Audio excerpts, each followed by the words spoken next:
video, we talked about how to mount your G drive onto the Google Colab so that it is available for easy access, all your files. In this video, I'm going to talk about a little bit of Python so that the people who are not familiar with Python can learn a little bit of Python and then get started with the machine learning and deep learning thereon. In order to do that, this is the getting started DIY1, which is available on the Google Drive link mentioned in the video description section. Now, the first one is print. So this is a Python notebook and it's run by cells. So this is one cell and it's just a print statement. To run this cell, you click over here and you see hello world is printed. If you want to add one more cell to code, I'm gonna click on here and say print my code. So this is going to print my code. All right, now what we are going to learn in this section, it's very quick: import packages, print, variable assignments, strings, tuples, list, if else statement, for and while do loops, data frames, and user defined functions. Really quick, right? The first one is import packages. Whenever you do Python, there are millions and millions of packages available. For obviously it's an open source, and these packages can help you write code really quickly. So these are few common packages: NumPy, TensorFlow, Pandas, and Keras. And let's say this print is to print the version. So KR is Keras. You can do it for NumPy, TensorFlow, and Pandas as well. Double underscore version double underscore. Let's do that. There you go. Next, to learn print statement, we just learned it before, but this is the first print statement. This is Python do it yourself tutorials, and then the print 4 plus 2 is going to print 6 over here. Let's do that really quick. Next is variable assignment. And to run this, you can click on this, it will open multiple cells. These are cells, the numbered. If you hover your mouse, and this is output. So just play around a little bit.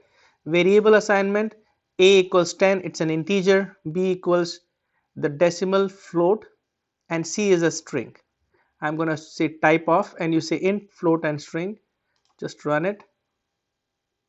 Now these are printing of variables. So this is going to print 2 decimal places over here. So if b is having so many decimal places, percentage 5.2f is going to print only 2 decimal places. A plus 100 is going to be 110. A divided by 4 is a slash 4. Double slash will give you the floor value. Remainder is the percent, and power raised to power is double star. Let's run it. There you go. You have to practice a little bit hands-on here. Next set of print statements, I'm just printing a, which is 20. I defined a as 10 and then incremented a by 10 somewhere. I'll rerun it. There you go. A is 10 for now, and then I am incrementing over here. Logical operator, that means a is greater than or equal to 5. Obviously a is 10, it's not, so of course it is. A is greater than 5. Is a equal to 5? False. Is a equal to 10? Yes, true. And you see how equal to assignments are given. A is not equal to 5? True. And then this is an OR statement, and this is how you increment addition a, and that's why a is 20. Now if I run the next time, please note that it's going to be 20 and 30. As many times you run, it's going to increment by 10. All right, next is strings. So we have defined C as pattern play Python, and I'm just going to run it. There you go. So C5 is to 15, that means it starts with 0. So 0, 1, 2, 3, 4, and 5, and it will go 15 places, and that's why you say pet nd and play py. So from 5 to 15 starts with 0, it's an indexing. C dot upper is going to upper case it, C dot lower is going to lower case it, C dot split based on spaces is going to split it in an array with with the space as the differentiator, the separator, and length of C, it counts the characters in C. Just run it. Now let's talk about tuples. Tuples are nothing but ordered set of data, and they can hold mixed data types. It's all written here, and the file is accessible for you over here. Just running it, you can it's self-explanatory. RT is the tuple, and RT1 is gonna tell you the first. So this is 0 10, first is pattern play. RT negative 1 is going to start from the from the end, and you see the first value from the end. 1 to 2, it's going to print 1 to 2, so it's going to print pattern play.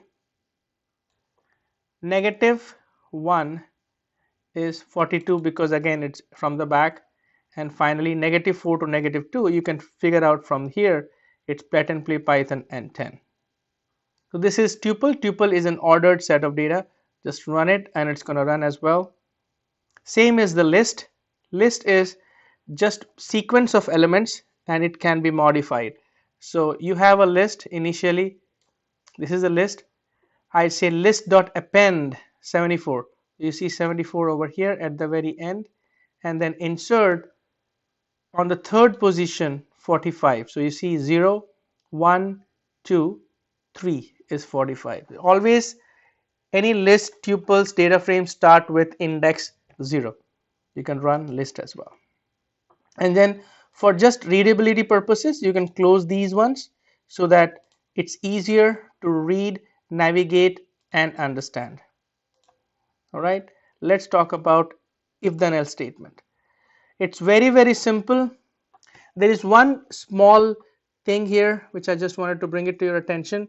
You see here, if x equals to 1 and then colon, and then you have to say print, and please note that print is indented, right? So print needs to be within if, otherwise it's going to give you an error. Else, and again see, this is print for else. If you have multiple, then you will see over here. So it needs to be indented in order for it to work properly. Now I just run it and you will see block 1 and 2, and there is one enter a value between 1 and 4. So I just say 1, and you see both of these statements are printed. And this is user input. It's not required, but this is just for your understanding. Please practice whenever you have some time. Then for and while do loops. So the first of all, for loop, a equals 5, for I in range a plus 1. So it's incremental by 1. Print I is, and this is I plus 1. So you can see here it's going to print, and it's separated by these dotted lines. So this is the first block here, which is I0, 1, 1, 2, 2, 3, 4, 3, 4, and it goes to 5, and the loop breaks. Please note that even for the for statement, the print and all the statements underneath it should be indented. Same here, range increments. I want to increment it by range. A is 5 again, A till 20 with the steps of 2. So A needs to go to 20 from 5 in the increments of 2, and you will see here 5, 7, 9, 11, 13, 15, 17, 19, and it stops. Last is while loop. So I equals 2, it starts from 2. I should be less than 5, so it won't print 5, and then it's going to display the value. This is the incremental. Again, For while loop also the statement should be indented. Just run it and you would see the details. Most important topic is data frames. Data frame is a collection in rows and columns format. So think of as a table. So data frame is a table in Python, and this is one of the most important things which are to be used. Please note that this piece we have done it earlier already, this one in the previous video, we're just there, and then there is one OS package which is going to show you what is your current working directory. So let's run it. You would see that my current working directory is G drive, list of items in OS is my drive and trash, and then we try to mount but it says it's already mounted, and then it read the file which I showed you in the last video, and then it displayed the data frame. So data frame is area and price. Now I'm going to do some steps. Just read it. Head 10 is gonna give you first 10 records.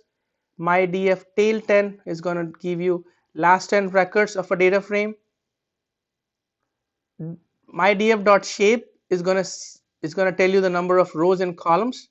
So you see here, it's going to show you index area and data type object, and then info is going to give you the structure, index is going to give you the index, columns is index of data frames, and length of data frame. Describe the data frame. So let's look at one by one. This is head 10, the first 10 records, tail 10, the last 10 records, shape is 31 rows and 2 columns. My df info is going to give you the information. Range, this is starts from 0 to 31 with a step of 1. So 0 to 30, which is 31, at stop at 31 with the steps of 1.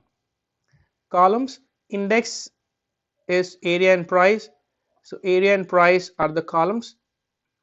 Length is 31, there are 31 number of records, and this is the describe.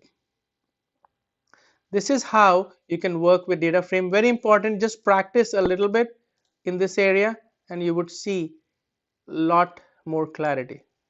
Last but not the least, user defined functions, we call it as UDF as well. It is defined as def, which is definition, and you would see in the future videos we are going to use it, so it's not going to be too difficult. Def my square I, so I'm inputting or intaking a value of I, and then I'm going to do square. So because this is a function, it returns the value of the square. Remember, double asterisk sign is the square. In the next statement, I'm calling this function my square and passing the value 4. It should be 16. Then I'm calling the same function, passing 5 as I. 5 square is 25. And last one, I'm defining a variable a as 6 and then passing a without the actual number 6, passing the variable a to this function, and you will see 6 square 36. So these are some basic things on Python which I wanted to cover, and let's get started with linear regression in the next video. Thank you for watching.